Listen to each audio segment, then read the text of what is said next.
وہ ایک اضافی چیز تھی, اس کی تو دماغ نہیں جا رہا تھا میرا. میں نے کہا میں آپ سے معذرت چاہتا ہوں, آپ کو بھیٹ چڑھانا پڑ گیا ہے مجھے. ٹھیک ہے, سمجھ میں آ رہی ہے بات. اللہ کا کرنا یہ ہوا کہ ہمارے ایک دوست آئے, بہت ہی قریبی جگری دوست, انہوں نے مجھے کچھ پیسے قرض میں دے دیے بغیر مانگے. ان کو پتا تھا کہ یار مفتی صاحب کا ابھی کیس ہے, ابھی اچانک ان کے لیے پیسوں کا انتظام کرنا مشکل ہوگا. وہ آئے, انہوں نے مجھے پیسے دیے. تو میں نے کہا بھائی میرا تو یہ تھا کہ کل بکری بیچوں گا اور یہ اپنے گھر کے سارا سامان بیچ کے, جو بھی بک سکتا ہے بیچ کے میں ان کے قرضہ ادا کر دوں گا. تو وہ مجھے خود دے کے چلے گئے.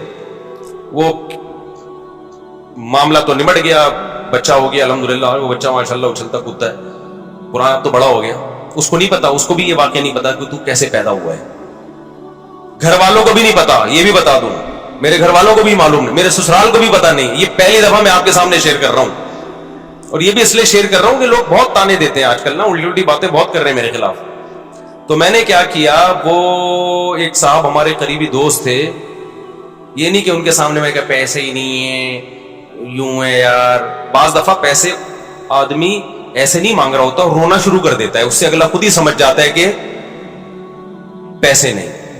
خیر جی, انہوں نے مجھے لون دیا, قرضہ, کہ کل دے دینا. اچھا, قرضہ بھی ایسا کہ میں نے کہا کل میں دے دوں گا. جب انہوں نے بہت اصرار کیا, میں نے کہا ٹھیک ہے, فوری تو جمع کرانے. میں نے کل میرے یہی تھا. اگلے دن کیا ہوا ہے کہ میں نے کہا بکری بھی اور یہ سب چیزیں بیچنے کے لیے میں نے بات کی. وہ میرے پاس آئے اور میں نے کہا آپ کا قرضہ آپ کو انشاءاللہ مغرب تک مل جائے گا واپس. انہوں نے کہا وہ سب مجھے نہیں چاہیے.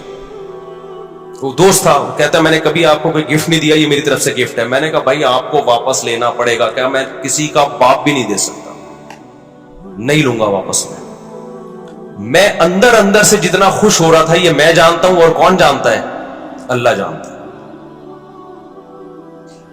اندر سے جو میں خوش ہو رہا تھا نا, کہ میری اتنی بڑی ٹینشن اس نے کیا کر دی, دور کر دی. اور ایک ایسے آدمی نے جس سے کبھی گفٹ اور تحفے تحائف کا کوئی لین دین زندگی میں رہا ہی نہیں ہے. یعنی ایسا ہوتا ہے نا کہ بعض لوگ ہوتے ہیں جو تبادلے چل رہے ہوتے ہیں, ایک ایسا آدمی. تو میں اس کو بار بار اصرار کیا. اب کیا ہوا ہے کہ میرا دل تو چاہا کہ میں بے تحاشا شکر ادا کروں اس کا, لیکن میں نے شکر بھی زیادہ ادا نہیں کیا. پوچھو کیوں؟ اگر میں اپنی خوشی کا اظہار کرتا نا اس کے سامنے کہ میں بہت خوش ہوں, اس کے ذہن میں یہ بات آتی کہ یہ بیچارہ بہت غریب ہے, تبھی اتنا خوش ہو رہا ہے. ورنہ اتنی رقم پہ کوئی اتنا زیادہ خوش بولتے کیوں نہیں ہے.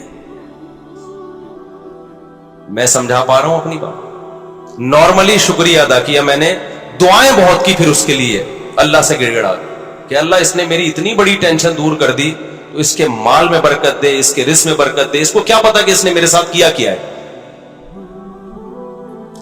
لیکن میں نے اس کا زبان سے زیادہ شکریہ ادا نہیں کیا, کیونکہ آپ کسی کو ایک اماؤنٹ دیں اور وہ بچھا چلا جائے, اس کے دل میں آ سکتا ہے کہ لالچ پیدا ہو گئی, یہ دوبارہ بھی نکلوانا چاہ رہے ہیں. اس کے دل میں آ سکتا ہے اچھا یار ہمیں تو پتہ نہیں تھا ان کے مالی حالات اتنے خراب چل رہے ہیں, یہ اتنی سی رقم پہ اتنا خوش ہو جائیں گے.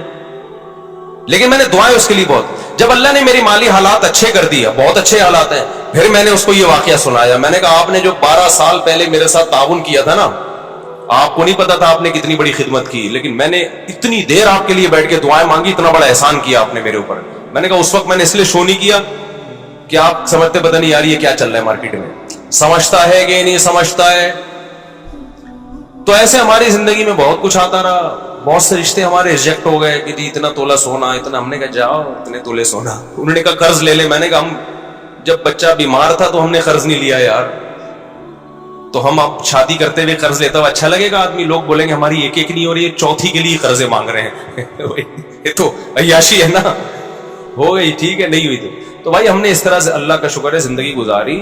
میں نہیں کہہ رہا کہ ہم سے کبھی کوئی اس بارے میں ہو سکتا ہے کچھ استغنا کے خلاف کام ہو گئے ہوں تو, لیکن مقصد آپ کو بتانے کا یہ ہے کہ ہم اس وقت بھی خوش تھے, اس وقت بھی خوش تھے. اول تو میں کہتا ہوں ڈاکٹروں کے پاس آپ ایسے ہاسپٹل میں لے کے کیوں جا رہے ہو بچوں کو جہاں آپریشن ہوتا ہے؟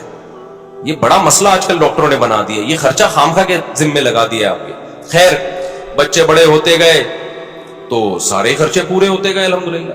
اب رپورٹ جو چل رہی ہے 15.16 کی رپورٹ چل رہی ہے, تو اب تک بھی سارے خرچے پورے ہو رہے ہیں. اور پھر چوتھی تو میری اب ہوئی ہے نا.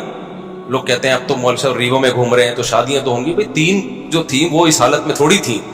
تو جب آپ بچانے کی فکر کرتے ہو, دولت مند بننے کی کوشش کرتے ہو, تو اسٹریس میں جاتے ہو. آپ کی بیسک ضرورتیں پوری ہوتی رہیں, خوش رہو, اللہ مزید پوری کرتا رہے گا, خوشیاں آتی رہیں گی, ٹینشنیں ختم ہوتی رہیں گی. اور میں اب بھی لوگوں کو کہتا ہوں کہ یہ جو میرے حالات ہیں کسی بھی وقت تبدیل بھی ہو سکتے ہیں. ایسی حالت اللہ کر دے, آزمائش میں ڈال دے کہ کھانے کو روٹی نہ رہے, اللہ بچائے ہمیں ایسی آزمائش, لیکن ہو سکتا ہے. پھر اس پہ یہ کوئی نہیں کہے کہ اچھا اتنی شادیاں, اتنے بچے, کھانے کو روٹی نہیں ہے. کوئی بات نہیں, ایک بچے میں بھی اللہ روزی چھین سکتا ہے اور 20 بچوں میں بھی اللہ روزی چھین سکتا ہے. آپ کو اللہ پہ یہ ایمان رکھنا ہے کہ رزق کا تعلق اولاد کے ہونے یا نہ ہونے سے, بیویوں کے ہونے یا نہ ہونے سے نہیں ہے. ہم نے ایسے لوگ بھی دیکھے 4 بیویاں خوش ہیں, اور ایسے بھی دیکھیں ایک بیوی کو کھلانے کے پیسے نہیں ہیں, اور ایسے کنوارے بھی دیکھیں کہ شادی نہیں کرتے پیسہ بچانے کے لیے, پھر بھی دیوالیہ ہو گیا ان کا. تو اللہ اگر عذاب دینا چاہے گا, ایک بچے کو ٹینشن بنا دے گا, اس کے کھلانے کے پیسے نہیں ہوں گے, اور کھلانے پہ آئے گا تو درجنوں بچوں کو بھی لگژری لائف دے دو گے تم. تو کبھی نسل مت روکو یہ سوچ کے کہ میں کھلاؤں گا کہاں سے. یہ پیغام ہے جو میں نے دینے کے لیے نا اتنی لمبی کہانی سنائی ہے. آپ یہ سچی کہانی ہے, یہ جھوٹی کہانی نہیں ہے. سمجھتا ہے کہ اس دور میں مجھے یاد ہے میرے پاس کمپنیوں کے اونر آتے تھے کہ آپ اپنا نام دے دیں اور ہم آپ کو اتنے % کمیشن دیں گے, صرف نام دے دیں آپ.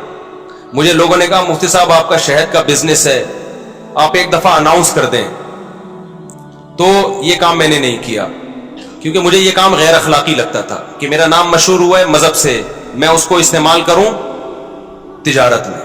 میں نے کمپنی بھی بنائی, بزنس بھی کیا, اب تک کر رہا ہوں, نہ کمپنی کا کسی کو بتایا اور نہ بزنس کا کسی کو بتایا. تو یہ میں اس لیے کہہ رہا ہوں, آج لوگ کہتے ہیں نا بہت یہ مولوی لوگ ایسے, مولوی لوگ, آپ مولویوں میں اٹھ کے بیٹھ کے دیکھو گے نا, کسی کے بارے میں 2-4 باتوں سے فوراً تبصرہ کر دینا ٹھیک نہیں ہوتا. جب تک کسی کے ساتھ رہو نہیں, ہم بار بار کہہ رہے ہیں ہم بہت نیک نہیں ہیں, لیکن جو پیسوں کی اور ان چیزوں کے الزامات ہمارے اوپر لگ رہے ہیں نا, اتنی تو صفائی میرے ذمہ بنتی ہے نا کہ میں دوں. اور میرا فلسفے کی ایسی کی تیسی ہو رہی ہے. میں لوگوں سے کہتا ہوں اولاد کثرت سے پیدا کرو, زیادہ شادیاں کرو. لوگ فوراً کہتے ہیں ابے ان لوگ کے پاس تو ریوو میں گھومتے ہیں نا اس لیے یہ باتیں کر رہے ہیں. او بھائی جب ہم یہ باتیں کر رہے تھے ہمارے پاس رکشے کے پیسے نہیں تھے, اور اس وقت ہماری اولادیں بھی تھی, بیویاں بھی تھیں. تو مجھے اس پہ غصہ آتا ہے کہ میری ساری جو 20 سال کی محنت ہے نا وہ لوگ 2 جملوں میں کیا کر دیتے ہیں, اڑا دیتے ہیں. تو پیسہ بھی اس میں, اولاد کی کثرت میں پیسے کا کوئی دخل نہیں ہے. تبھی تو دیکھو جتنا پیسہ ہوگا 2 بچوں کے درمیان وقفہ اتنا ہی زیادہ ہوگا. تو یہ سوچ کی بات ہے. دل بڑا ہوگا تو اولاد زیادہ ہوگی, اللہ پہ توکل ہوگا. دل چھوٹا ہے تو بچے کم ہوں گے, اللہ پہ توکل نہیں ہوگا. اور جب اللہ پہ توکل نہیں ہے, کروڑوں روپے میں بھی انسان ٹینشن میں ہوتا ہے, اور جب اللہ پہ توکل ہے تو کچھ بھی نہ ہو پھر بھی ٹینشن میں نہیں ہوتا. اس چیز کو سمجھنے کی ضرورت ہے. سمجھتے ہو؟ اچھا بھائی, اور یہ وہ ٹینشن ہے جو میں بار بار کہتا ہوں, اس ٹینشن میں تمہیں ثواب بالکل بھی نہیں مل رہا.